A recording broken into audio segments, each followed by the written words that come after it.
Nouveau jour, bon réveil à chacun et à tous. Nous sommes le mercredi 29 novembre 2023. Bonjour et bienvenue dans la revue des titres de ce jour. Et nous commençons comme d'habitude par le quotidien. Maison d'Abaro qui titre en manchette ce matin. Encadrement de l'avortement au Bénin dans les coulisses de l'interruption volontaire de grossesse à Parakou. Guerre entre Israël et la Palestine.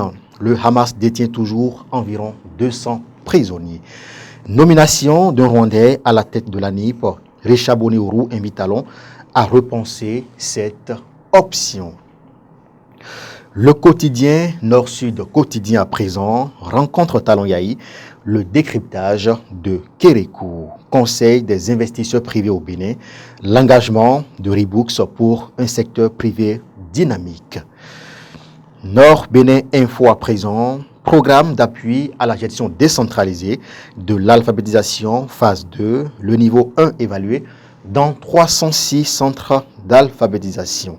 Campagne contre les violences basées sur le genre, dénoncer les faits, la meilleure alternative, nous informe le journal. La pêche du noir à présent, au lendemain de la rencontre Talon-Yahi, le lundi 27 novembre dernier, l'attitude provocatrice de Rachidi Badamassi, Talon devrait enfin recadrer son ardent défenseur inopérant. Ce n'est pas moi qui le dis, c'est le journal. Allez lire pour savoir de quoi il s'agit. Invité pour une séance plénière jeudi 30 novembre prochain, les députés examinent les questions orales et d'actualité. Troisième session ordinaire, extraordinaire, j'y arrive, du conseil municipal de Parakou, la dégradation des voies et la situation de la société SIDES au menu des discussions. Commercialisation du soja au Bénin, le gouvernement alerte sur des manœuvres dolosives de commerçants.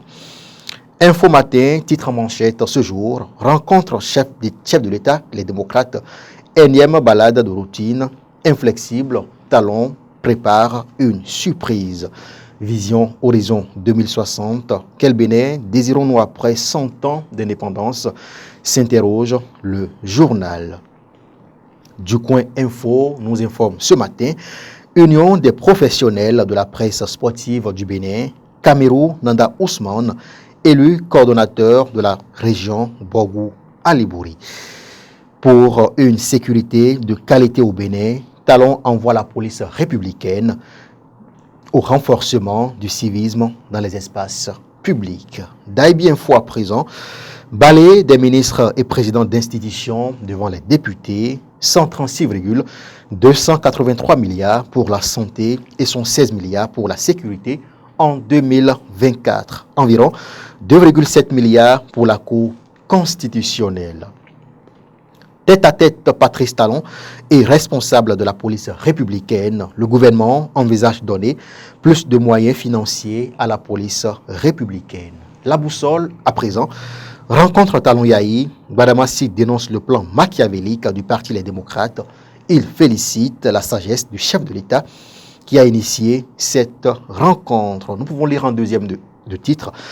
En vue du vote effectif de la loi d'amnistie au Parlement, les idoines propositions de l'honorable Malik Seibou Gominan. Nassiara refuse de pardonner, Talon dans une véritable ironie de l'histoire. Nous passons à l'économiste, développement durable, des pistes de financement innovants pour les projets. Atelier de renforcement de capacité des PME. L'ADPME forme 100 entrepreneurs à la bonne pratique financière. Nous passons à présent au quotidien La Nation, le service public, qui titre en manchette ce matin « Spéculation autour du soja, la lettre du gouvernement ». Nous passons à présent au quotidien Le Grand Regard, paraissant ici à Parakou, nomination d'un Rwandais à la tête de l'ANIP, Issa Boni Richaourou, montre à Talon le côté obscur de son choix. Foire internationale de Parakou, la place Tabera fait déjà sa grande toilette. Libération de Rekiat Madougou ici, l'honorable Malik Seibou Gominan ravive la flamme de l'espoir des démocrates. Échange culturel sino-béninois, une exposition d'œuvres d'art renforce les liens à Cotonou. Nous passons au quotidien Le Matinal de mon confrère Charles Tokor. Libération des prisonniers dits politiques et élection générale de 2026.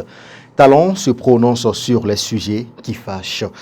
Avis croisés des politiques et de la société civile sur la rencontre avec les démocrates politiques autour de l'exposition d'art contemporain du Bénin, pas d'exposition des 26 trésors royaux en Martinique. Et nous finissons comme d'habitude par le quotidien Maison d'Abarou qui nous donne à lire également ce matin pour sa nouvelle rentrée prévue le 6 décembre prochain.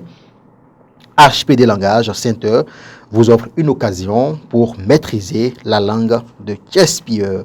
En prison depuis mars 2021, Patrice Talon ne compte pas gracier Rekiat Madougou. Soya, rumeur sur la taxe perçue au cordon douanier. Le gouvernement invite les producteurs à la vigilance et ce dernier titre à lire. Malanville, grâce à GRS ONG, les espaces pastoraux de 2 arrondissements cartographiés. Mesdames et messieurs, c'est sur cette information que nous refermons la une des journaux de ce jour, mercredi 29 novembre 2023 sur Dabarou TV. Merci de nous avoir suivis. Portez-vous bien et à très bientôt.